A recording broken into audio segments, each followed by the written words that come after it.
বছর পর বড় ইংরেজি বই ৫,০০০-এর উপরে বই লিখেছেন, একটা বই বিক্রি করে মানুষের কথার কারণে বোঝানো বিক্রি করতেছে। প্রথম যে বইটা লিখেছে তার প্রথম পৃষ্ঠার মাঝখানে যে থাকতেছে সবচেয়ে কঠিন ইংরেজি শব্দ, যার ব্যাখ্যা আমি দিছি, তুই আসামে বই পড়লেও তার ব্যাখ্যা বুঝতে পারবে। তারপরে এত সহজভাবে আমি লিখেছি, শুধু খালি ঘাট করলে ইংরেজি শেখা হয়ে যাবে। দুটো বই আছে, এই বইটার নাম দিয়েছি আমার, এর নাম আছে একটা অর্থাৎ ইংরেজিতে দিয়েছি রিড, এই রিডটা আছে খালি করার বইটার নাম আছে ম্যাজিক, ইংলিশ নাম ম্যাজিকের মতো পড়াটা ম্যাজিক শব্দ দেখাইছে, যেমন শব্দ থেকে হইতে হয়।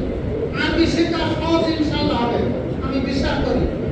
যারা গ্রামে শিক্ষিত যুবক আছে তাদের পেশা বিধান করবো। আমার অত্যন্ত মনোবল নিয়ে আমি কাজ করেছি সারা বাংলাদেশে।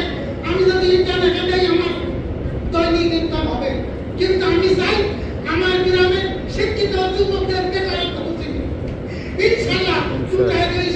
আমার পাওয়ার ভাষা 10 মিনিট আগে দিকে দাও, কিভাবে আমি ইংরেজি শিখাই, কিভাবে আমি ইংলিশ শিখাই, কিভাবে অঙ্ক শিখাই, ইনশাআল্লাহ আমার আর বলার কিছু নেই। তবু একটা কথা বলি, আমি এই গ্রামের একজন আকাশ শিক্ষিত নাগরিক, অভাব অনটন হয়েছে, কিন্তু মানুষের ভেতরে আমার নাম নেই।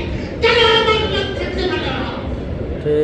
আমি কমিটির জন্য আমি একদিন তোমাদের কাজ চালা পারি না, তোমাদের ছাড় দেওয়া হবে না ইনশাআল্লাহ। সঠিক কথা বলতে গেলে আমার অনুমতি লাগে, ঠিক আমি সব ঠিকই দিয়েছে, কমিটির অনুমতি লাগে অবশ্যই। আমি এটা দিয়েছি, কিন্তু যুবকরা তোমরা এক হয়ে